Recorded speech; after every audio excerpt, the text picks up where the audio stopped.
My name's Henry Gartley. I was born right here in Houlton. Lived here most of my life. Lived a couple of years down in the southern part of the state, but other than that, I've always been here.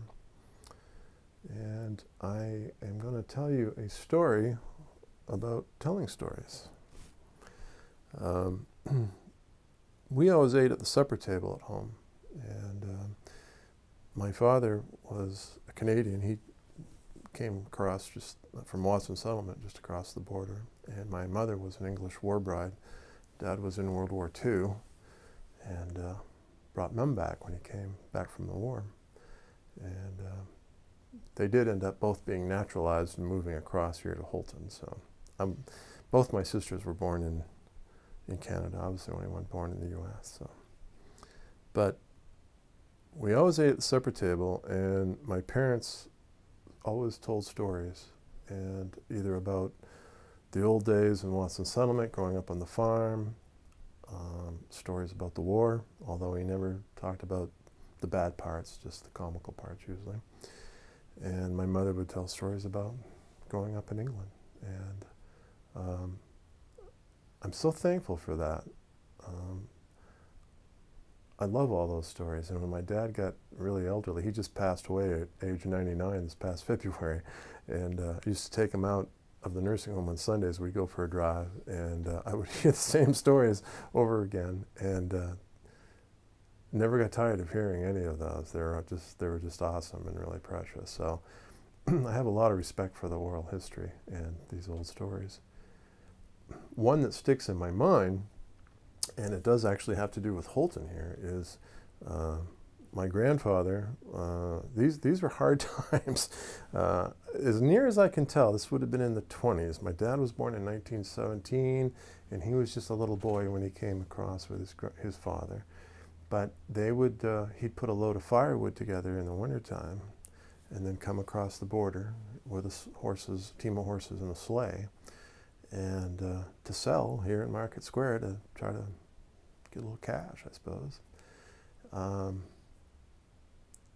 Previous to this, they had lost their home to fire, so I don't think they had a whole lot, so they probably really needed some cash money, you know.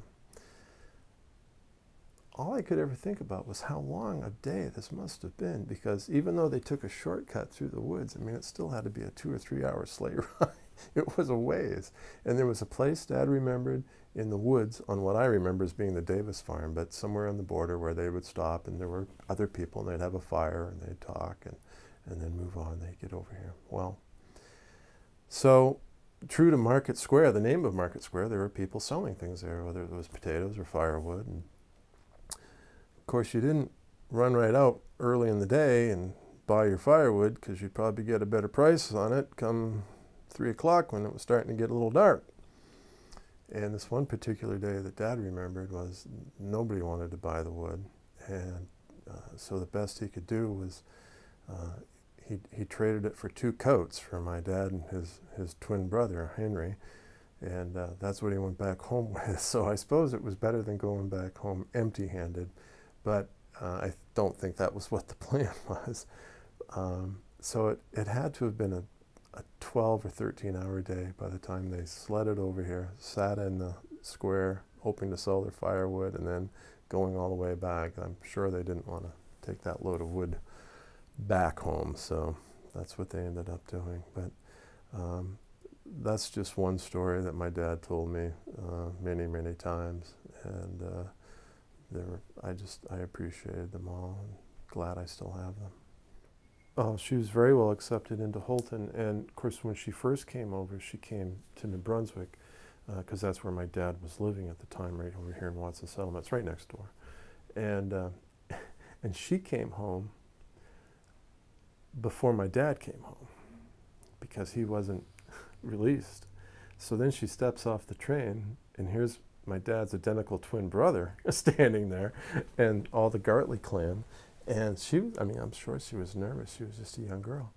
But they were very, very kind. And she always had such just wonderful things to say about Mrs. Gartley, and just how kind they were to her. There were some war brides that turned around and went back home, because it wasn't always as nice as what they were led to believe. My mother was used to indoor plumbing and electric lights when she left England. They were very poor, but they still had those things. And she came to a place where there were outdoor toilets and kerosene lanterns. Mom didn't really know how to cook, and Mrs. Gartley taught her how to cook. So there was a learning curve there for sure, but they were very kind to her. They were very frugal.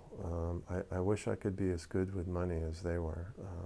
During the war, my dad saved money for what his military pay, which I'm sure wasn't very much. So when he came home, he had $700. They bought a little house, they bought a cow, and they bought 2 pigs.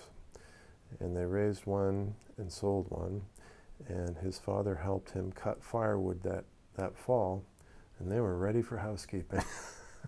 Pretty hard to do that today, but no, Mom was well accepted here, and was well accepted in town here as well. She was so, I've got pictures of her, and she was so young, and I mean, this wasn't a deal where you could go home the next day or something, you know. I mean, it was a big deal, and I can't imagine. It would have been terrifying, really. Well, my mom got sick, and that's why we ended up coming back, and then we had our children, and Houlton's a great place for kids and raising a family. It's a very pleasant town, and very, very family oriented, I find. So, of course, my children are all grown now. They've moved away, and we're still here. But that's why we stayed.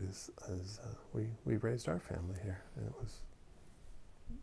I love it. It's a great town. It's my hometown. I've been collecting old photos of Houlton for a long time.